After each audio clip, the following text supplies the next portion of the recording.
Dari pertarungannya dengan Gojo, Hiromi hingga Yuta, Sukuna terus mendapat nerf yang membuat dia seakan sedang terpojok. Tapi di chapter lalu, Uraume tiba-tiba menyebut kalau selama ini Sukuna belum serius. Jadi meski dengan berbagai nerf itu, Sukuna sengaja menahan diri dan masih ada amunisi yang dia simpan. Dan ini cukup masuk akal karena sebagai maniak bertarung, Sukuna pasti ingin menikmati lawan-lawannya dulu. Sebelumnya, Maki pun berhasil melukai jantung Sukuna dengan pedangnya. Alhasil, dia terpaksa memompa jantungnya dengan energi kutukan, sembari menyembuhkannya dengan teknik pembalik. Pasalnya, luka yang disebabkan oleh katana pembelah jiwa milik Maki gak bisa disembuhkan dengan teknik pembalik biasa. Jadi Sukuna yang bisa melihat bentuk jiwa pun perlu waktu lama buat menyembuhkannya.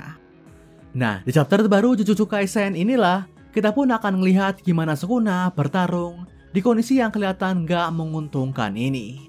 Kita bakal tahu trik apa lagi yang bakal Sukuna keluarkan buat menghadapi lawan-lawannya.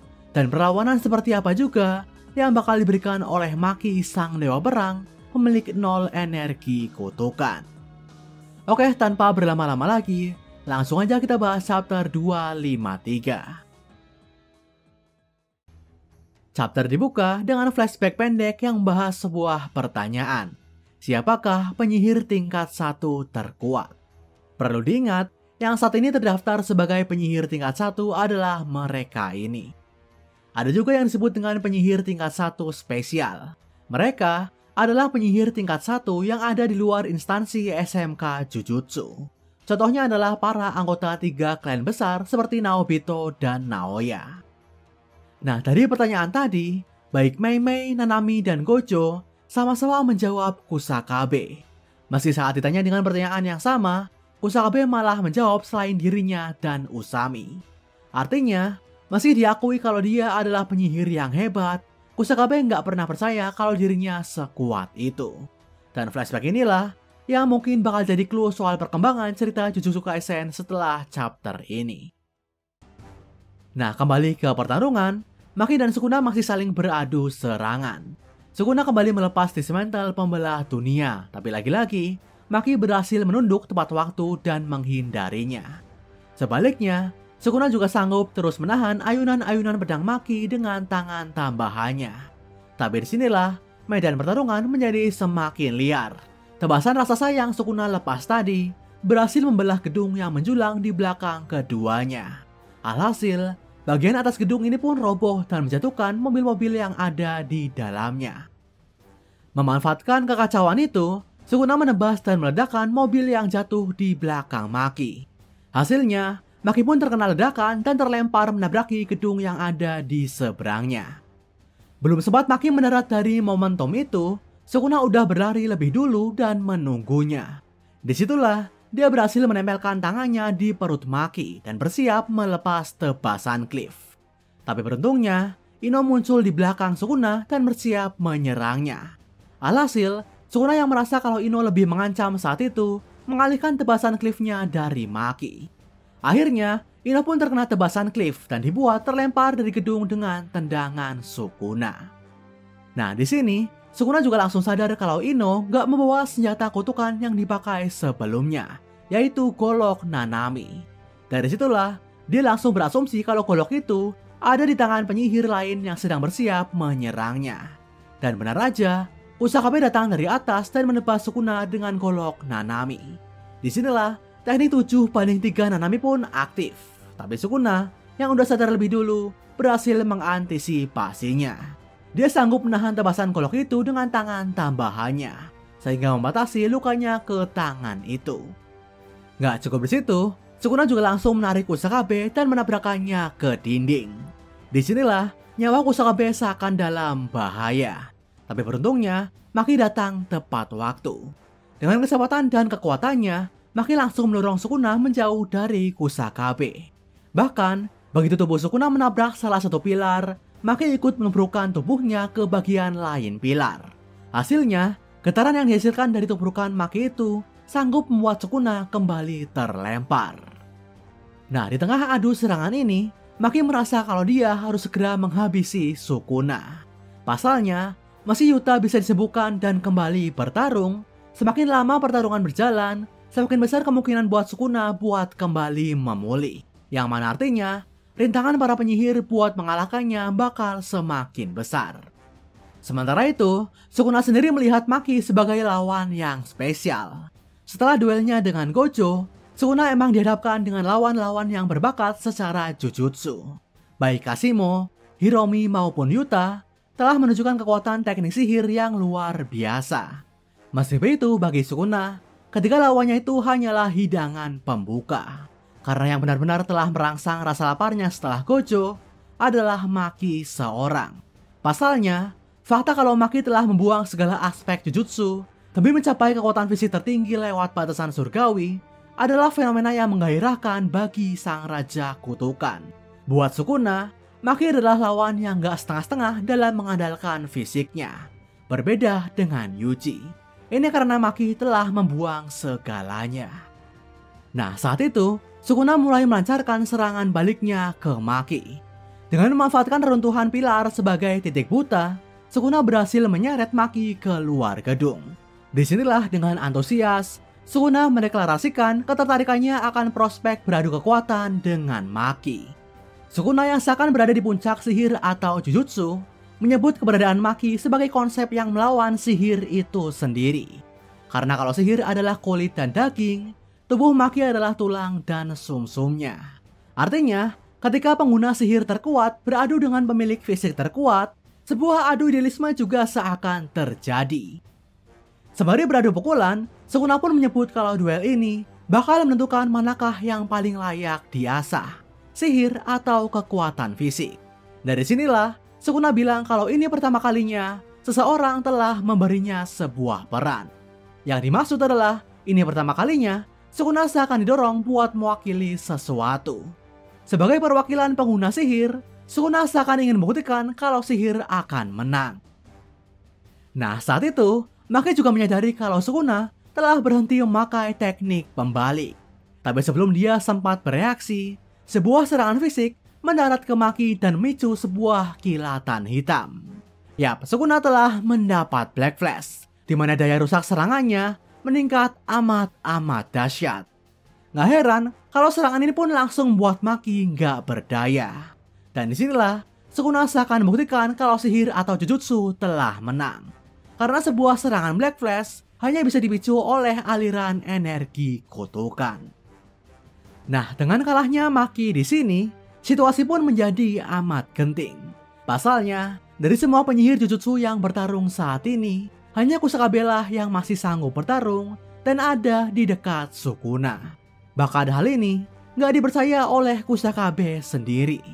Sebagai sosok yang selalu pesimis akan kekuatannya, Kusakabe nggak percaya kalau hanya dirinya lah yang tersisa. Dia pun menanyakan mana para petarung yang lain seperti Yuji dan Choso. Dia juga sempat berharap ke Mei Mei, tapi dia nggak yakin kalau Mei Mei bakal ikut membantu di situasi seperti ini. Nah, tadinya Kusakabe berniat buat kabur kalau situasinya terlalu sulit. Tapi ngelihat gimana kondisi Sukuna yang udah melemah, ditambah dengan perjuangan para penyihir sejauh ini, Kusakabe nggak punya pilihan lagi selain bertarung. Di sini, dia nggak tahu kalau Sukuna sebenarnya belum all out. Sembari terus bertanya-tanya, apakah ini bakal betulan terjadi, Kusakabe bersiap buat berduel dengan sang Raja Kutukan. Harapan umat manusia kini ada padanya. Itu dia chapter 253 Jujutsu Kaisen. Di chapter ini, kita dipersembahkan dengan duel sengit antara Maki dan Sukuna. Kita bisa ngeliat gimana Sukuna amat tertarik dengan prospek buat bertarung dengan Maki. Pasalnya, sebagai pemegang puncak jujutsu atau teknik sihir, Sukuna jelas ingin beradu kekuatan dengan sosok yang membuang segala aspek itu. Sukuna ingin buktikan manakah yang bakal menjadi kekuatan sejati. Dan yang unik di sini adalah kalahnya Maki justru disebabkan oleh serangan fisik Sukuna. Bahkan selama pertarungan, Sukuna lebih sering mendaratkan pukulan fisiknya ke Maki ketimbang tekniknya. Karena selain output tekniknya yang emang udah melemah, tebasan-tebasan jarak jauh Sukuna justru bisa dengan mudah dihindari oleh Maki. Jadi wajar kalau pada akhirnya Sukuna mengandalkan serangan fisik. Apalagi setelah terbangkit secara penuh, aspek kekuatan fisik Sukuna juga meningkat amat dahsyat. Tapi sebagai penyihir, Sukuna jelas memakai energi kutukan buat memperkuat pukulan-pukulannya. Bahkan, Sukuna juga sempat menghentikan teknik pembalik, kemungkinan besar agar bisa berfokus mengaliri serangan fisiknya dengan energi kutukan. Dan hasilnya, dia pun sanggup memicu Black Flash. Nah, nasib Maki sendiri emang masih belum jelas. Tapi gue masih yakin kalau sekali Black Flash saja, belum cukup buat benar-benar membunuh Maki. Di samping karena fisik Maki yang pasti bisa mengurangi daya rusak serangannya, dia juga masih bisa menyembuhkan diri. Pasalnya, sebagai pemilik batasan surgawi, di mana aspek-aspek fisiknya meningkat amat dahsyat, Maki juga bisa memaksimalkan aspek penyembuhan alami manusia. Jadi hanya perlu waktu sampai dia bisa kembali bertarung. Dan siapakah yang akan meladeni Sukuna selama Maki menyembuhkan diri? Jawabannya adalah The God Kusakabe. Nah, di chapter ini, kita mungkin mendapat fakta yang mencengangkan di mana para penyihir menilai kalau Kusakabe adalah penyihir tingkat 1 terkuat. Pasalnya selama ini, sikap Kusakabe yang terbilang pengecut bikin kita juga nggak yakin dengan kekuatannya. Tapi kalau kita melihat pencapaian dia selama ini, pendapat para penyihir tadi mungkin ada benarnya. Sebagai penyihir tingkat 1, Kusakabe disebut sebagai ahlinya Simple Domain. Meski nggak punya teknik bawaan, fakta kalau Kusakabe bisa mencapai tingkat 1 jelas menunjukkan keahliannya. Dan sejauh ini, kita emang udah ngeliat aplikasi Simple Domain Kusakabe baik dalam menyerang maupun bertahan. Di sisi menyerang, mungkin nggak begitu menonjol, di mana Kusakabe bisa mengayunkan pedangnya dengan lebih cepat saat target ada di depannya. Sementara dalam bertahan, Kusakabe kelihatan lebih superior. Dengan Simple Domain-nya lah, dia bisa menahan serangan-serangan dahsyat seperti Uzumaki milik Kenjaku, serta Dismantle milik Sukuna. Gimana caranya? Disinilah kita bahas dulu soal Simple Domain. Simple Domain adalah teknik anti-domain yang biasa dipakai buat menetralkan efek pasti kena dari sebuah perluasan domain. Tapi di dalam perkembangannya, Simple Domain juga bisa divariasikan dengan menambah aturan atau sumpah terikat tertentu. Contohnya, Miwa punya Simple Domain buat mengcounter lawannya. Dengan memberi sumpah terikat pada domainnya, setiap orang yang masuk ke area itu bakal langsung terkena tebasannya. Terus ada juga Simple Domain milik Mio. Simple Domain di mana dia menantang orang lain buat beradu sumo. Dan setiap kali ada yang menerima tantangan itu, sebuah arena sumo yang dilapisi oleh barrier bakal tercipta. Bahkan yang luar biasa, berkat nggak memberi sumpah terikat yang berat ke targetnya, waktu di dalam domain Mio bisa berjalan lebih cepat. 1000 ronde sumo yang harusnya makan waktu berhari-hari, hanya berjalan selama beberapa detik di dunia nyata. Nah, dari penjelasan inilah, kita bisa asumsikan kalau Kusakabe pasti juga memberi syarat atau sumpah terikat tertentu agar pedangnya bisa menahan berbagai macam serangan. Dan berhubung kita belum jelaskan lebih detail akan Simple Domain bertahan Kusakabe ini, ada kemungkinan kalau potensinya lebih kuat dari yang kita kira. Bisa aja, dia punya variasi Simple Domain lain yang sama kuatnya, tapi dengan sumpah terikat dan aplikasi yang berbeda. Bisa aja ada Simple Domain buat mengcounter atau menyerang lawannya yang lebih kuat lagi.